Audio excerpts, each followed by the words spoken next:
네. 이번 주부터 해서 한 몇 주 정도 좀 이 가정에 대해서 그리고 결혼에 대해서 한번 다루려고 합니다. 그래서 지난번에 광고했듯이 저희 이제 신자들이 세워가야 될 그 성경적인 가정이 무엇인지 또 결혼이 무엇인지 좀 한번 살펴보기 원해요. 그래서 이 결혼의 그 원형은 가장 첫 그 결혼 그 원형은 이 창세기 방금 읽었던 2장 18절에서 25절 그 인류 첫사람 아담 그리고 하와를 통해서 좀 살펴볼 수가 있습니다. 하나님께서는 인류 첫사람 아담을 창조하셨죠. 그리고 후에 이 아담과 하와를 동시에 창조하신 게 아니라 아담을 창조하시고 후에 하와를 이제 창조하시고 아담에게 이끌어 주셨습니다. 그래서 둘이 이제 부부가 되게 하신 거죠. 물론 이 이제 아담과 하와는 단순히 부부만을 이야기하지 않아요. 어, 첫사람이기 때문에 모든 인류의 이제 대표로서 이 두 사람을 통해서 하나님께서 우리를 창조하신 그 목적 그리고 어떻게 우리가 살아가기를 원하시는가 이 모든 것을 다 보여주기도 합니다. 그러나 또 이제 더 우리가 들어가면 부부로서의 그런 모습, 또 성경적인 가정에 대해서도 살펴볼 수 있는 본문이기도 합니다. 그래서 오늘은 좀 부부 그리고 가정에 조금 더 포커스를 두고 함께 나누도록 하겠습니다. 어, 아담과 하와는 여러분 앞에서도 이야기했지만 이 첫사람이죠, 첫사람. 하나님이 창조하신 첫사람이고 이 사람을 창조하실 때 하나님께서는 그 자기 형상, 곧 하나님의 형상대로 이 사람을 창조하셨다라고 이야기해요. 이제 창세기 1장 27절에 보니까 하나님이 자기 형상, 곧 하나님의 형상대로 사람을 창조하시되 남자와 여자를 창조하시고라고 이야기합니다. 이 하나님의 형상대로 지으셨다라고 이야기해요. 그리고 남자와 여자로 창조하셨다라고 이야기해요. 이 형상대로 지음받았다는 것은 이제 외적인 모습은 아니죠. 하나님은 영이시기 때문에 어떤 외적인 모습을 갖고 계시진 않죠. 그러면 이 하나님의 형상대로 지음받았다라는 것은 그분의 성품을 닮은 존재로 지으셨다라고 우리가 이해하시면 됩니다. 그래서 하나님의 그 사랑, 그 사랑의 성품을 속성을 우리가 닮았고 또 하나님의 지혜, 자비, 긍휼, 공의, 정의 이러한 하나님의 그 성품을 닮은 존재로 우리 인간을 이제 창조하신 거죠. 그리고 이제 남자와 여자로 지음 받았는데 이 남자와 여자를 통해서 삼위 하나님의 그 가장 친밀하심과 가장 사랑하심, 이 영원 전부터 하나셨던 이 그러한 하나님의 친밀함을 남자와 여자를 이 두 존재를 통해서 이 보여주시는 장면이기도 합니다. 그리고 더 이제 신약을 좀 비추어서 보면 예수 그리스도와 교회의 관계를 또 부부라는 남자와 여자를 통해서 또 우리에게 보여주시기도 해요.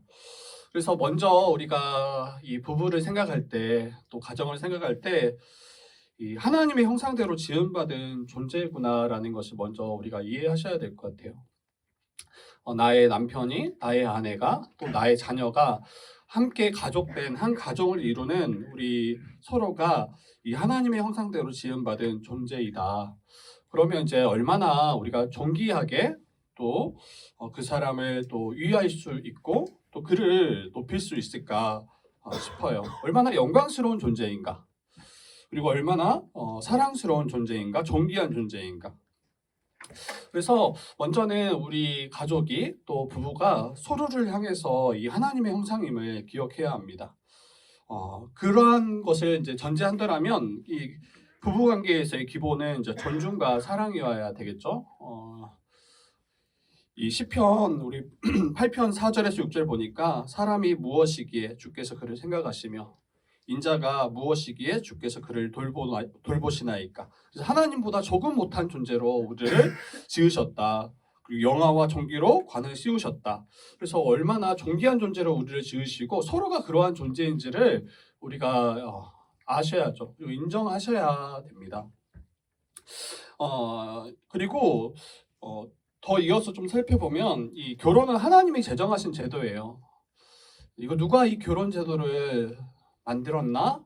제정했나 할 때 이 두 사람이 사랑해서 결혼하는 것처럼 보이지만 이 하나님의 인도하심 가운데 두 사람이 만났고 또 두 사람을 짝지어 주시고 가정을 이루게 하셨음을 이것을 우리가 또 보셔야 돼요. 아담을 먼저 지으시고 하와를 하나님께서 그를 위해서 아담을 위해서 끌어다가 돕는 배필로 또 함께하게 하시잖아요. 그렇기 때문에 이 결혼이라는 제도는 하나님이 제정하신 제도임을 우리가 기억하셔야 돼요. 만약에 이 가정을 이루는 것 이것이 나의 전적인 선택 그리고 어떤 결정 그리고 사람의 감정 이런 취향 정도로 여긴다면 나중에는 이러한 선택과 결정 취향은 바뀔 수가 있어요. 내가 이 사람을 사랑했던 어떤 이유가 있을 거 아니에요. 또 자기만의 어떤 취향이 있을 거 아니에요. 굉장히 뭐 핸섬하거나 또 아름다워서 그렇게 마음을 줄 수 있죠. 줄 수 있는데 만약에 나이가 먹어가면서 그러한 부분들이 이제 사라진다면 그러면 사랑할 이유가 사라지는 것밖에 안 돼요. 여러 가지 선택과 결정들 가운데 우리의 이제 외적인 어떤 조건들만을 가지고 어떤 경제적인 능력, 뭐 여러 가지 사회적 위치, 뭐 이런 것들을 가지고 막 만약 그 사람을 우리가 마주했더라면 그게 이제 사라지거나 그것들이 많이 훼손되어질 때 결국에는 이제 사랑까지도 잃어버릴 수밖에 없게 되는 거죠. 그래서 이 결혼의 주체는 여러분 두 사람이 아니에요. 두 사람이 아닌 하나님께서 우리를 또 부부를 짝지어 주셨음을 우리가 이것을 기억하셔야 돼요. 그래서 마가복음 10장은 너무 분명하게 이렇게 이야기해요. 하나님께서 짝지어 주신 것을 사람이 나눌 수 없다.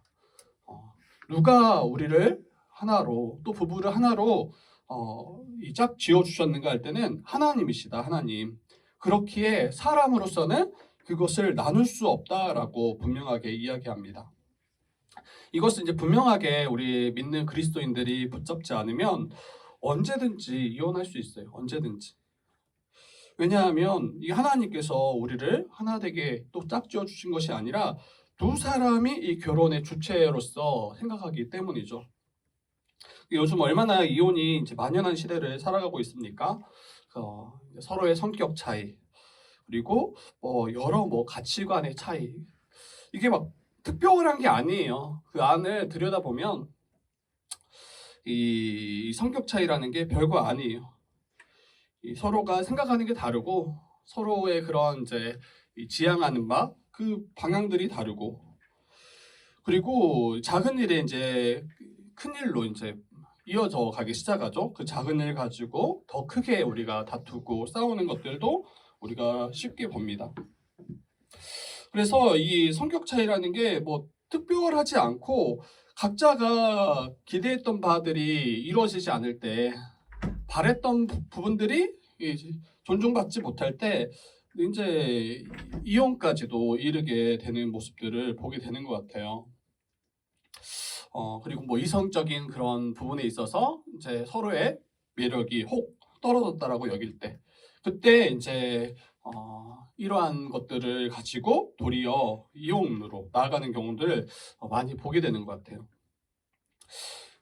그래서 여러분 하나님이 이 결혼 제도들을 제정하셨고 이 주체는 하나님이시다. 이것을 끝까지 붙잡으셔야 돼요. 안 그러면 우리가 이제 마음이 분이 일어날 때 그리고 답답할 때 이제 그러한 생각들을 이제 끄집어내는 거죠. 그래서 원래 이게 진심이 아님에도 불구하고 서로를 향해서 우리 이제 이혼하자. 우리 이제 그만하자. 이런 이야기들을 서로 주고 받고 그리고 이제 한번 뱉어진 말은 또 다시 주워 담기가 굉장히 힘들어져요. 그래서 이게 결혼이라는 것이 무엇인지 다시 한번 우리가 진지하게 생각하고 이거는 미혼도 마찬가지고 또 기혼인 우리도 마찬가지겠죠. 여기에 대해서 다시 한번 좀 생각해야 되는 부분이 있습니다. 그리고 이 하나님께서 그러면 결혼한 두 사람을 통해 기대하시는 것이 무엇인가? 이게 이제 오늘 말씀에 또 찾아보면 우리가 볼 수 있습니다. 우리 한번 말씀 좀 우리 같이 읽어볼까요? 20절 한번 읽어봅시다.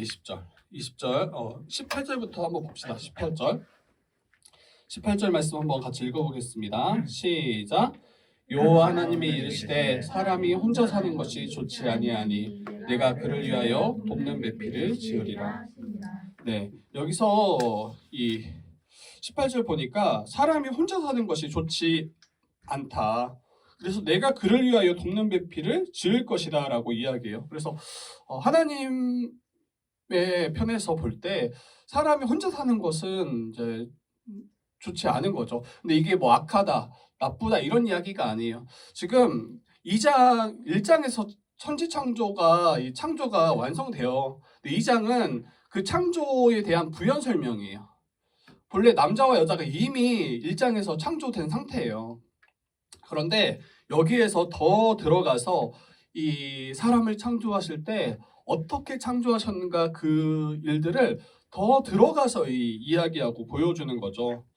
지금 이 아담 혼자 있는 모습이에요. 아담 혼자. 그리고 하나님께서 창조하셨던 동물들을 이제 하나님을 대리해서 이 다스리고 그 자연 만물을 통치하는 그 모습이죠. 근데 여호와 하나님이 보시니까 사람이 혼자 사는 것이 좋지 않아 보이세요. 이 말은 아까 악하다라는 게 아니라 아직 창조가 완성되지 않았구나. 지금 이 창조가 완성되는데 이 남자 홀로 충분치 않구나. 이제 거기에 남은 것들을 이제 채우시는 과정을 볼 수가 있습니다. 그리고 돕는 배필을 그를 위하여 아담을 위하여 지으시겠다라고 말씀하세요. 그러면 바로 이제 이 아담을 위하여 돕는 배필을 지으신다라고 이야기했으니까 바로 이제 하와를 창조하시는 모습으로 이어지면 가장 자연스러운데 이 19절 보니까 그렇지 않아요. 19절 보니까 여호와 하나님이 흙으로 각종 들짐승과 공중의 각종 새를 지으시고 이거 이미 지어진 상태예요. 그다음에 아담이 마지막 날에 지어졌잖아요.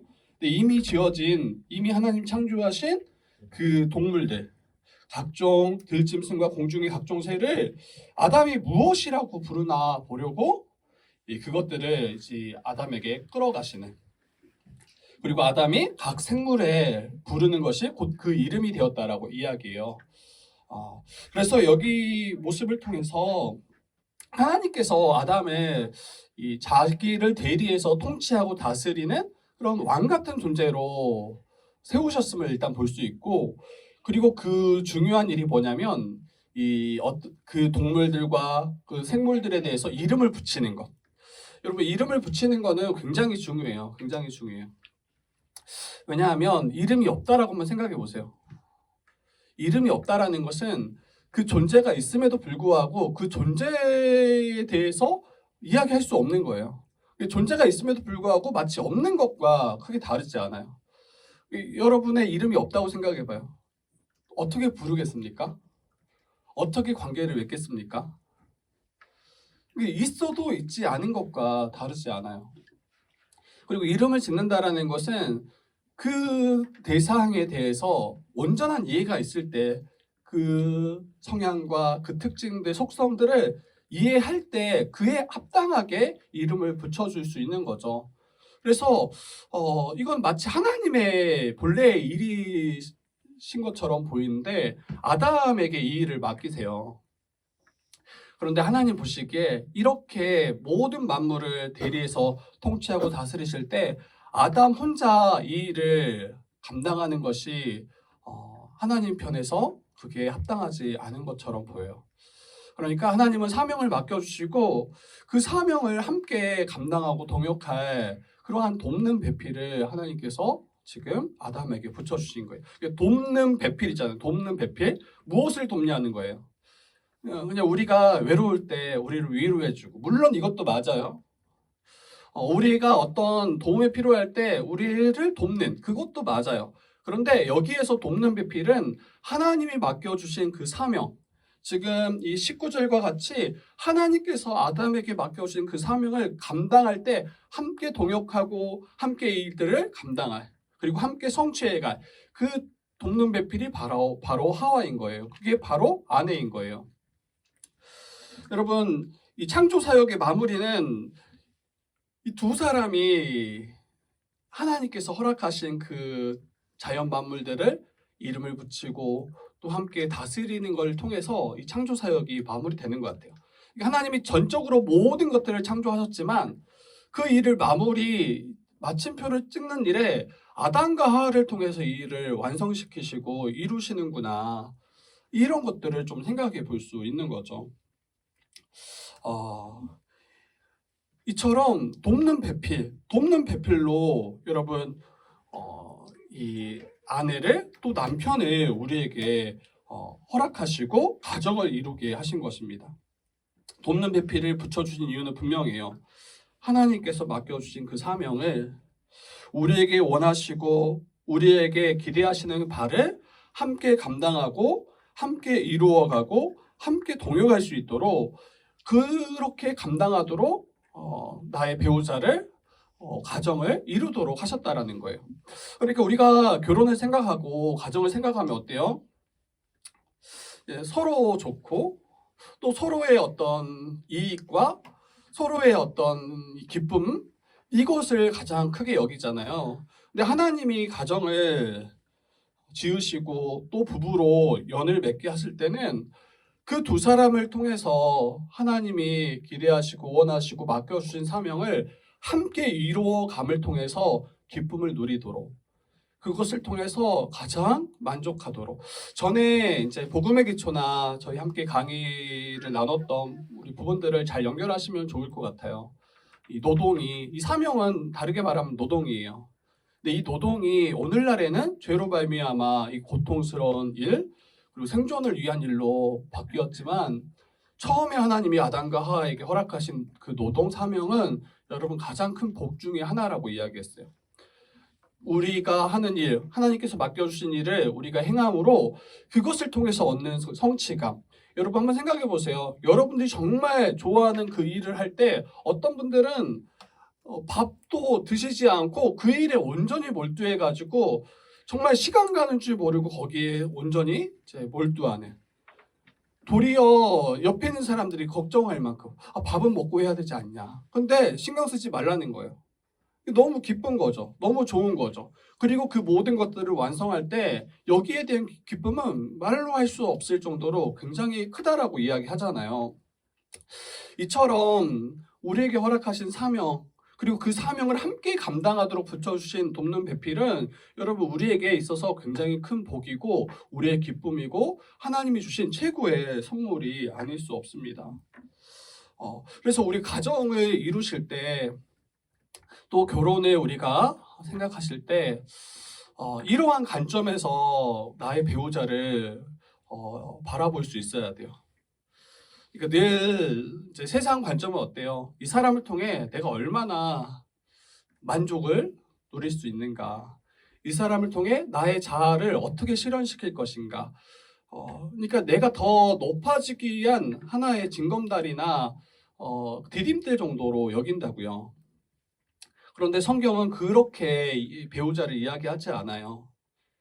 그 사람과 함께 동역하고 함께 가정을 이룸을 통해서 하나님께서 우리 가정을 통해 이루시고자 하는 그 사명들을 함께 우리가 바라보고 그것을 이루기 위해서 힘써 행하고 또 이것들을 통해서 함께 기뻐하는 것. 이게 바로 가정을 세우신 하나님의 뜻입니다. 그래서 사명이 없는 부부 하나님이 계획하신 바를 알지 못하는 가정, 잃어버린 가정, 여러분 결국에는 자기만을 위해서 살아가요. 자기 자신이나 자기 가족의 안위만을 위해 살아가게 되고 하나님의 뜻을 구하는 것이 아니라 자기의 뜻을 구하게 되고 자신과 자녀들의 성공만을 위해 살아갈 수밖에 없죠. 하나님을 모르는 인생이기 때문입니다. 하나님께서 우리의 주되심을 우리가 알지 못하고 인정하지 않기 때문이죠. 결국 그러한 인생은 하나님이 주신 참된 복과 안식을 기대하고 소망하기보다는 자기가 어떻게든 이 복과 안식을 누리도록 이제 이렇게 애쓰는 모습들을 보게 되는 거죠. 그래서 가정을 다시 한번 생각해 보면 가정은 이 두 사람을 통해서 하나님이 맡겨주신 사명을 이루는 어찌 보면 사명 공동체예요. 너무 딱딱한가요? 막 굉장히 러블리하고 막 뭔가 핑크빛이 막 펑펑 터지고 뭐 이런 것들 우리가 기대하고, 근데 여러분 결혼 실제로 한번 해보세요. 실제로 보면 연애와 결혼은 또 달라요. 연애와 결혼은 또 다르고 진짜 한 가족, 한 몸. 그리고 또 한 가지 생각해 보는 거는 여러분 성경적 가정이라는 게 성경적인 그 가정이라는 게 교회적 삶과 별개가 아니에요. 교회에서 우리가 계속 외치고 같이 나누는 그 교회적 삶이 실제로는 가정에서의 삶이어야 해요. 교회는 여러분 큰 가정이에요. 큰 가정. 그러면 우리가 결혼하고 또 우리 자녀들을 함께 하는 그 가정은 이제 혈연으로 묶여진 가정이긴 하지만 실제로 예수 안에서 이 하나님께서 허락하신 가정이잖아요. 그래서 교회적 삶과 우리 가정의 삶이 구별되거나 따로 가지 않고 실제로 한 몸, 한 가족, 그를 나와 자신과 같이 여기고 그를 위해서 우리가 수고하고 헌신할 수 있는가? 이 서로가 서로를 위해서 사랑함으로 또 우리가 함께 주의 사명을 감당함으로 하나님 나라를 우리가 이루고 있는가? 이게 본질적으로 같아요. 성경적 가정을 이루는 것과 성경적 교회를 세우는 것은 여러분 다른 게 아니에요. 근데 문제는 교회의 삶과 가정의 삶이 너무 분리될 때, 이것이 함께 가지 못할 때 굉장히 큰 혼란과 그럼 성경적 가정은 어떻게 세우는가? 이러한 질문들을 또 하게 되는 거예요. 원리는 똑같아요. 예수 안에서 한 몸, 한 가족 되었다라는 거예요. 서로가 미워할 수밖에 없고 갈등할 수밖에 없는 그 죄로 말미암은 그 모든 것이 예수 안에서 다 하나 되었다라고 성경은 이야기하고, 그것을 가장 잘 볼 수 있는 공동체가 있는데 그게 바로 교회요, 또 신자들의 가정임을 우리가 기억하셔야 돼요. 그래서 결혼한 부부들에게 이 말은 단순히 교회 생활을 열심히 하십시오, 신앙생활을 열심히 하십시오, 이 이야기가 아니에요. 정말 하나님이 우리 가정 또 우리 교회 가운데 허락하신 그 사명을 우리가 발견하고 이것을 정말 동역하기 원하는가, 함께 세워가기 원하는가, 하나님 나라를 정말 구하고 하나님 백성으로 살아가는 것, 이것이 우리 부부가 정말 꿈꾸고 소망하고 가고자 하는 방향인가, 이게 굉장히 중요해요. 배우자를 택할 때 이게 중요한 기준이 될 수 있을 것 같아요. 아직 미혼이신 분들은 이 남자가, 이 여자가 좀 이상한가요? 이분이 정말 주님께서 우리 가운데 허락하신 그 사명을 발견하고 이걸 위해서 달려가고 있는가? 이게 중요한 것 같아요. 그러니까 나를 사랑하는가도 너무 중요해요. 그것은 또 같이 가야 되겠지만 그 사람이 우리가 함께 세워갈 그 가정과 교회를 정말 알고 바라보고 꿈꾸고 있는가, 이게 너무 중요해요. 그러면 이제 그렇게 꿈꾸는 사람만 또 만나라는 건 아니에요. 여러분들이 알려주시면 되잖아요. 여러분들이 알려주시고 또 이게 질문할 거, 그런 사람이 많이 없어요, 목사님. 여기 결혼했잖아요. 우리 세두자매도 결혼했고, 여기 사모님도 결혼했고, 나래도 곧 결혼할 거고, 은혜도 만나고 있고, 지금 벌써 너무 많잖아요. 안 만나신 분들 빨리 열심히 노력하세요. 이제는 수가 더 많아져서 물러설 자리가 없다. 핑계할 자리가 없다. 이런 생각이 좀 들어요. 그리고 학범이 진영이도 그렇고. 여러분 탓하는 건 아닙니다. 혜리가 고개를 못 들어서 참. 여러분 하나님이 창조하신 세상에서 하나님의 뜻을 순종함으로 합당하게 살아가는 것, 이게 우리 가정에게 또 부부에게 원하시고 바라시고 세워가기를 기대하시는 바입니다. 그리고 더 넘어가서 여러분 서로 한 몸을 힘써 지켜야 돼요. 가정은 서로 한 몸됨을 힘써 지키는 가정이 하나님이 원하시고 바라시는 성경적 가정이죠. 우리 한번 더 읽어볼게요. 우리 21절, 22절 여자를 창조하신 그 과정을 한번 우리 살피면서 우리 23절까지 한번 읽어봅시다. 21절, 22절, 23절 같이 한번 읽어봅시다. 시작. 여호와 하나님이 아담을 깊이 잠들게 하시니 잠들매 그가 그 갈빗대 하나를 취하고 살로 대신 채우시고 여호와 하나님이 아담에게서 취하신 그 갈빗대로 여자를 만드시고 그를 아담에게로 이끌어 오시니 아담이 이르되 이는 내 뼈 중에 뼈요 살 중에 살이라 이것을 남자에게서 취하였은즉 여자라 부르리라 하니라. 네, 하나님께서 아담을 창조하실 때는 흙으로 빚으셔서 그 코에 생기를 직접 불어 넣으세요. 그런데 여자를 창조하실 때는 달라요. 모습이. 똑같이 흙으로 지으시지 않고 그 코에 생기를 직접 불어 넣으시지 않고 여자는 남자의 갈빗대를 취해서 그 갈빗대에 살로 세우시는 그것을 우리가 보게 됩니다. 아담이 깊이 잠들게 하시고 갈빗대 하나를 취하셨죠. 그리고 그 취한 갈빗대로 여자를 만드셨어요. 그 재료가 달라요. 남자는 흙으로 지음받았더라면 여자는 뼈죠, 뼈. 남자의 뼈. 네, 어떤 분은 이걸 가지고 그래서 여자가 더 강하다 이렇게 말하시는 분이 있어요. 흙은 다 부스러지고 이런데 여자는 재질이 뼈이기 때문에 훨씬 남자보다 강하다. 이렇게 이제 말씀하신 분도 있더라고요.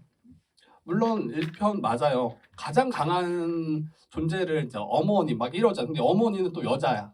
그런 측면에서는 뭐 약간 동의하고 이해할 수 있다. 근데 여기서 이렇게 말하는 가장 큰 것은 여러분 뒤에 있는 이 23절 말씀이 될 거예요. 하나님께서 여자를 창조하셔서 아담에게 이끌어 오실 때 아담이 뭐라고 이야기합니까? 이는 내 뼈 중에 뼈요 살 중에 살이라. 이는 내 뼈 중에 뼈요. 나의 뼈 중에 가장 탁월하고 가장 귀한 뼈가 당신입니다. 이 이야기예요. 내 살 중에 살이라 할 때 내 살 중에 아담의 살 중에 가장 탁월하고 가장 귀한 살이 당신입니다라는 고백이에요. 그리고 남자가 여자의 이름을 지어줘요. 남자에게서 취하였은즉 여자라 부르리라. 이게 하나님이 여자의 이름을 붙여주신 게 아니라 남자가 여자의 이름을 지어줍니다. 여러분 이걸 통해서 알아야 되는 것은 아담과 하와가 다른 존재가 아니구나. 한 존재구나. 한 몸이구나. 그래서 결혼할 때 이 결혼식이 한몸 되는 예식이라고도 우리가 이야기하잖아요. 실제로 그래요. 실제로 남자와 여자는 또 주 안에서 한 가정을 이룬 부부는 여러분 한 몸입니다. 한 존재예요. 다른 존재가 아니에요. 이게 본래 하나님이 이 창조하셨던 이 모습인 거죠. 자기 자신과 같은 존재로 여긴다면 여러분 사랑하지 않을 수 없어요. 가장 자기를 사랑하는 사람은 자기예요. 다른 존재가 우리를 나만큼 사랑할 수 없어요. 가장 나를 사랑하는 이는 여러분 자기 자신이에요. 그런데 하나님께서 붙여주신 하와는 아담과 다른 존재가 아니라 아담과 같은, 아담이 하와를 볼 때 나와 같은 존재로 여기고 그를 불렀다라는 거예요. 그때 서로 깊이 사랑할 수 있고 서로를 깊이 이해할 수 있고 또 주님께서 맡겨주신 그 사명을 기쁨으로 감당할 수 있는 거죠. 그래서 믿음의 가정은, 성경적인 가정은 여러분 부부가 서로를 한 몸으로 또 나와 같은 존재로 여기는가, 여기에 달려 있어요. 여기에 달려 있어요. 나 자신과 같이 나의 배우자를 사랑하는가? 나 자신을 위하는 것처럼 그렇게 한몸된 아내를, 남편을 위해 수고하는가? 그때 가정 가운데 하나님 나라를 맛보고 누릴 수가 있습니다. 그리고 우리 24절 보니까 또 이렇게 말씀하세요. 이러므로 남자가 부모를 떠나 그의 아내와 합하여 둘이 한 몸을 이룰지로다. 그렇죠. 여기서도 이야기하죠. 한 몸을 이룰지로다. 한 몸을. 남자가 부모를 떠나 그의 아내와 합하여 둘이 한 몸을 이룰지로다. 여러분 또 한 가지 하나님께서 명하신 것은 남자가 부모를 떠나서 여자와 한 몸을 이루래요. 근데 이것도 여러분 잘 생각하셔야 되는 게 아담과 하와가 부모가 있었나? 이렇게 이제 질문하실 수 있어요. 근데 아담과 하와는 첫사람이라고 했잖아요. 이거는 앞으로 이 두 사람 이후에 세워질 가정에 대해서 미리 그러한 이제 이 예표죠, 예표. 그리고 그것을 미리 보여주기 위한 어떻게 한 몸을 이룰 것인가에 대한 이야기를 이 아담과 하와를 통해서 보여주고 있는 모습이에요. 남자는 여러분 부모를 떠나야 한다라고 이야기해요. 그리고 그의 아내와 합하라고 이야기해요. 이걸 다르게 생각하면 부모를 떠나지 않으면 아내와 합할 수 없다라는 이야기와 같아요. 여기서 부모를 떠난다라는 것은 부모를 버리라는 이야기 아니죠. 성경에서 굉장히 중요한 원리 중에 하나가 뭐예요? 내 부모를 공경하라. 이게 10계명 중에 그 계명에 속해 있잖아요. 여기서 떠나라는 것은 자립하는 것을 이야기해요. 부모로부터 온전히 떠나서 경제적으로, 정서적으로, 영적으로 독립해서 온전한 한 가정을 세우는 것. 이게 바로 이 남자가 부모를 떠나 그 아내와 합하라. 그때 한 몸을 이룰 수 있다라고 이야기해요. 여러분, 굉장히 중요한 것 같아요. 결혼한 가정, 그리고 또 앞으로 결혼을 우리가 준비하는 이들. 모든 이들에게 이 원리는 여러분 너무 중요합니다. 왜냐하면 어떤 이들은 결혼을 했음에도 불구하고 부부가 되었음에도 불구하고 부모에게 종속되어서 살아가는 이들이 있어요. 이제 몸은 컸지만 어때요? 그 내면은 아이와 크게 다르지 않은 거예요. 그러한 부분은 어때요? 하나님의 뜻을 분별할 수 있는 그 분별력이 없어요. 여전히 부모에 기대어서 의존적으로 살아갈 수밖에 없죠. 영적인 마마보이 이것과 다르지 않을 것 같습니다. 부부가 된 남자와 여자는 부모를 떠나야 돼요. 그래서 이 한 가정을 이룰 때 남편이 그 가정의 머리가 될 수 있도록, 또 아내는 그 가정을 함께 동역하고 세울 수 있는 돕는 배필이 될 수 있도록 이렇게 가정을 세워가야지, 만약에 그 가정의 크고 작은 대소사를 두 사람이 함께 논의하고 결정하고 세워가는 것이 아니라 부모를 통해서 이 모든 일들을 진행하고 또 앞으로 나아간다면 결국에는 한 몸을 이룰 수 없어요. 그냥 나의 부모님께 속한 한 아이에 불과한 거죠. 어떻게 가정을 세워갈 수 있습니까? 또 그 사람들이 그 부부가 또 아이를 낳을 텐데 어떻게 그 아이를 믿음 안에서 양육하고 우리가 돌볼 수 있겠습니까? 그래서 여러분 떠나셔야 돼요. 떠나셔야 돼요. 그리고 부모된 자들은 떠나 보내실 수 있어야 돼요. 선이가 너무 이쁘고, 그리고 특히 이제 가진 분들이 잘 못 떠나 보내는 것 같아. 막 뭔가 재산이 있고 뭔가 이제 능력 있는 분들, 그냥 자기 밑에 있으면 이 아이가 커도 계속 내 옆에 있었으면 좋겠어. 특히 이제 여자 아이를 둔 가정, 너무 막 눈에 넣어도 막 아프지 않을, 이렇게 이제 여기는 분들 있잖아요. 절대 안 떠나 보내죠. 안 떠나 보내죠. 끼고 살려고 해요. 끝까지. 여러분 이러면 이제 아이를 망치는 거예요. 정말 한 가정을, 한 몸을 이룰 수 없도록 막아서는 역할을 부모가 하게 되죠. 그래서 주도적으로 정말 하나님이 원하시는 그러한 가정을 세워갈 수 없게끔 막아버리게 됩니다. 그래서 될 우리, 또 부모 된 우리는 이 자녀의 그 미숙한 부분이 분명히 있어요. 지금도 저는 미숙하고 많은 부분들이 연약하죠. 그런데 그 자녀들을 믿어주고 그들의 삶의 중요한 일을 그들이 결정할 수 있도록 보내주셔야 돼요. 그리고 자녀된 자들은 아무리 부모가 우리에게 많은 것을 공급한다 할지라도 더 이상 거기에 매여 있거나 종속되지 않도록 여러분 떠나가실 수 있어야 돼요. 이때 한 가정을 세울 수 있는 준비가 되는 거예요. 이때. 여러분 지금 창세기만 오늘은 좀 살피려고 해요. 원래 이제 다른 부분까지 연결해서 하면 더 많은 이야기를 할 수 있는데 우리는 다 알아요. 이 2장 18절에서 25절 말씀. 이게 죄가 들어오기 이전의 모습이에요. 가장 하나님이 원하시는 그 가정의 가장 이 합당한 모습. 이게 지금 2장 18절에서 25절 말씀이에요. 그리고 우리는 또 알아요. 죄가 들어온 이후에는 이와 같이 우리로서는 살아갈 수 없다라는 거. 정말 한 몸으로, 그리고 남편의 머리됨을 인정하고 또 아내가 나와 같은 한 몸으로 정말 주께서 교회를 사랑하시듯 그렇게 사랑할 수 있는 그런 존재가 나로서는 불가능하다라는 거. 그래서 매번 가정 가운데 다투고 또 불화하고 정말 우리의 가정이 하나님의 나라, 그 성경적인 가정을 이루기를 너무 소망하지만 늘 또 좌절하고 또 실패하는 그런 모습들을 우리가 마주하기도 해요.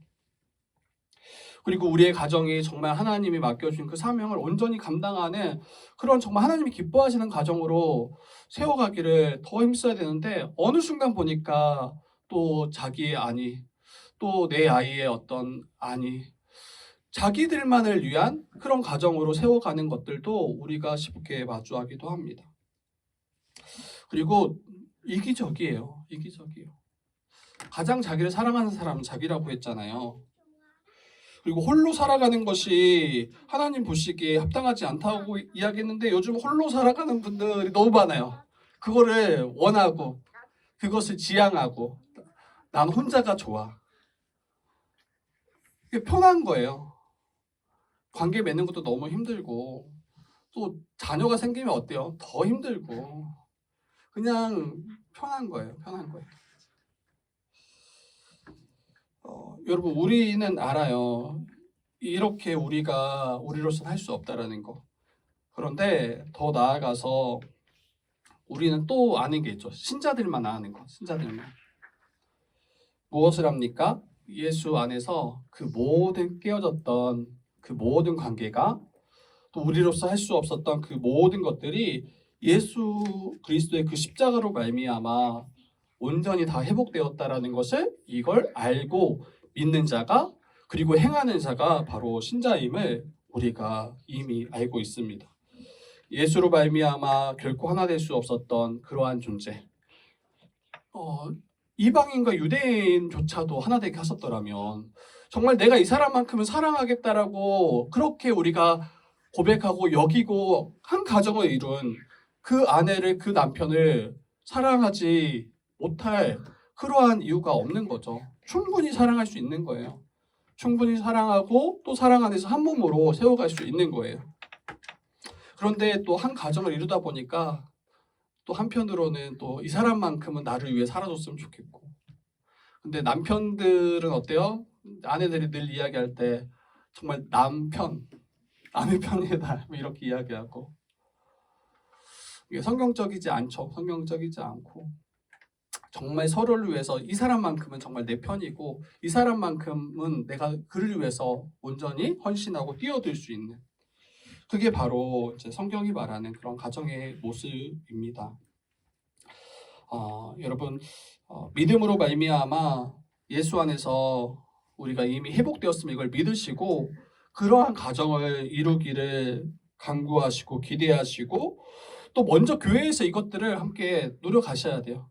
그리고 교회적 삶이 곧 이제 성경적 가정의 삶과 하여튼 같음을 다르지 않다라는 거. 그리고 이걸 확장시켜야 돼요. 어느 한쪽에서 잘 된다면 가정에서 그러한 삶을 온전히 누리고 있다면 더 교회에서 이것들을 확장시켜서 교회에서 누릴 수 있도록 하시고 또 교회에서 이것을 잘 누리는데 가정에서 안 돼. 이러면 그것을 확장시켜서 이 가정에서 이러한 삶을 풍성하게 누릴 수 있도록 여러분들 같이 또 힘썼으면 좋겠어요. 그러할 때 이 하나님의 영광의 그 충만함을 맛보게 됩니다. 우리 마지막 절 한 절만 우리 읽고 우리 말씀 마치도록 하겠습니다. 25절 말씀입니다. 같이 한번 읽어보겠습니다. 시작. 아담과 그의 아내 두 사람이 벌거 벗었으나 부끄러워하지 아니하리라. 그렇죠. 하나님이 우리와 함께 하실 때, 또 하나님의 영광이 우리와 함께 거할 때, 그때 두 사람은 벌거 벗었지만 결코 서로를 수치스럽게 부끄러워하지 않았죠. 근데 교회가 이미 그러한 존재잖아요. 예수 안에서 서로를, 그 서로의 어떤 이 수치와 이런 부분들을 그렇게 여기지 않는 거예요. 나와 같이 여겨서 그러한 것들을 도리어 가려주고, 또 그러한 것들을 회복을 위해서 힘쓰는 공동체가 바로 교회잖아요. 그런데 가정도 마찬가지예요. 서로의 그 벌거벗음으로 인해서 부끄러워하지 않고, 도리어 벌거벗었음에도 불구하고 또 하나됨으로, 또 서로 사랑함으로, 이해함으로 함께 살아가는 그 가정, 서로를 세워주고 믿음 안에서 자라가는 그런 가정이 저희가 되기를, 또 우리의 가정 되기를 주님의 이름으로 부탁드립니다. 혈연적 가정 안에서도 하나님 나라를 누리셔야 돼요. 누리셔야 되고, 이것을 힘쓰고 함께 간증하는 우리 되기를 부탁드립니다.